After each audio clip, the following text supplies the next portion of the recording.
Okay, so I have been a flight attendant for less than a year now, and I thought that I would come to YouTube to you guys that are interested in applying to be a flight attendant, and those of you who feel that being a flight attendant is probably your dream career because you get to travel and meet new people and all that. So I just thought I would come to YouTube and explain how it's like or what it's like to be a flight attendant through the eyes of a brand new first year flight attendant and how difficult it really is compared to what it looks like. So being a flight attendant is a super glamorous job. I know everyone wants to be a flight attendant. It is definitely one of the top part-time jobs ever. And it still is after being there for a little while. It still is a very fun job. I can't say that it isn't. What makes or breaks being a flight attendant is the company that you work for.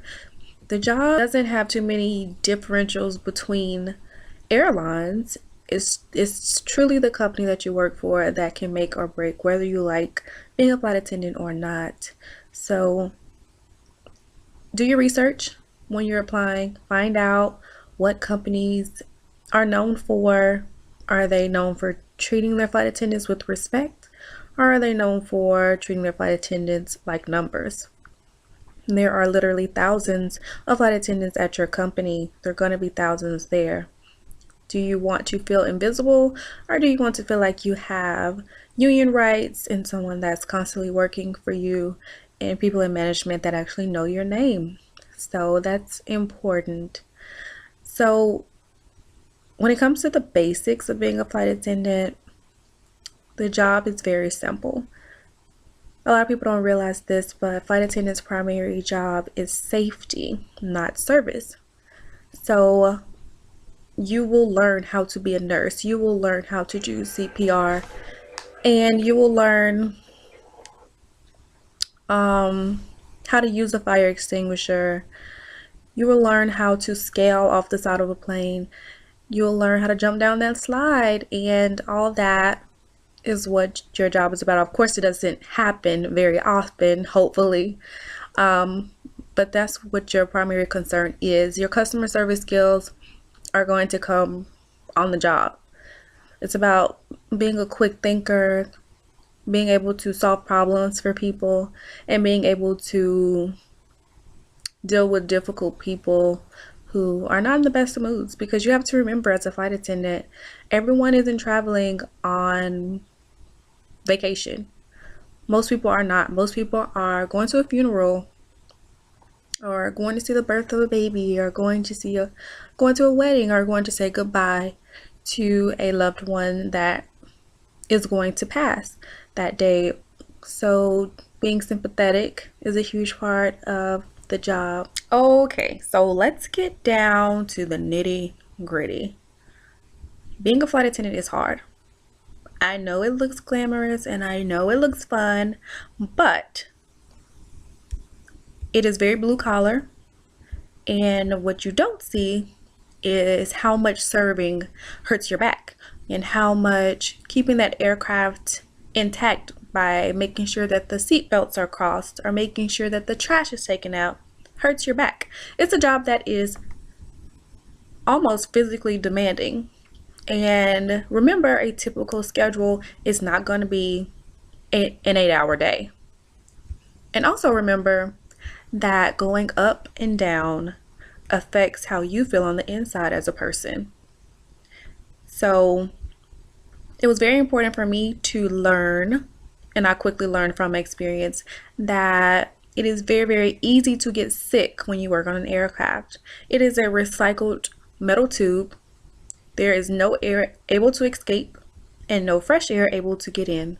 So whenever someone coughs on that airplane, you can probably guarantee those germs will get on you in some way, fashion, or form while you are picking up trash or talking to that person, answering their questions, and just touching things. You do have to get on every aircraft and touch things. You do have to make sure equipment works. You do have to touch those overhead bins. You do have to go inside of those bathrooms to make sure everything works before every flight. So because you're touching so much, because there's so many people on those aircrafts every day, and because people have so many germs and don't realize that that is a metal tube with no fresh air coming in or going out, they're going to sneeze and they're going to cough freely and openly, and they're not going to realize that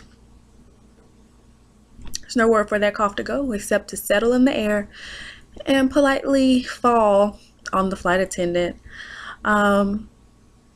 So I was sick my entire first month of being a flight attendant. It was awful, but I made it through. I drank a whole lot of orange juice, drink a whole lot of water, because flying makes you dehydrated. You have to remember that too. Being around so many germs breaks your skin out, and if you're not drinking water regularly, you're going to break out, you're going to look dehydrated, and you're going to feel dehydrated. So take care of yourself, take your vitamins. I've upped my vitamin intake so much since being a flight attendant, and it's definitely helped. And then also going up in the air, down, up, down, up, down, affects your stomach. Like, you will get gassy when you go up.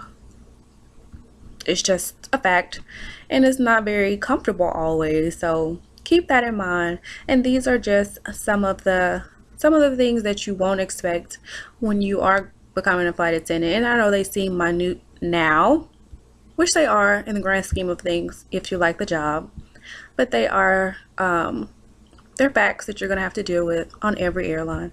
And I'm just speaking in general on this video to help people who are, you know, really applying. I know that American Airlines received 270,000 applicants for flight attendants already this year. And of course, they're starting up a training class very, very soon. With so many hundreds of thousands of people wanting to be a flight attendant, just wanted to put this video out there so you know exactly what to expect. And that's about it. If there are any other questions, please leave a comment and I'll make a video on it. There's nothing else that I could think of in regards to the general sense. I wanted to keep this video very general just because, you know, there are other YouTube videos that speak on things specifically about being a flight attendant, and I just didn't want to redo what someone's already done.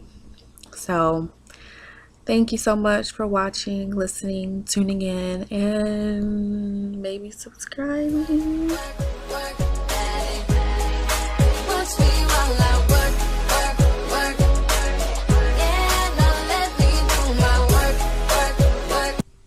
So, okay, so I was talking to my friend who I was telling her I'm always smiling on the airplane, and she was like, well, as a passenger, it's scary to me when the flight attendant is near me. And I'm thinking, why? When we're just smiling, we're just walking up and down the aisles, doing our thing, working.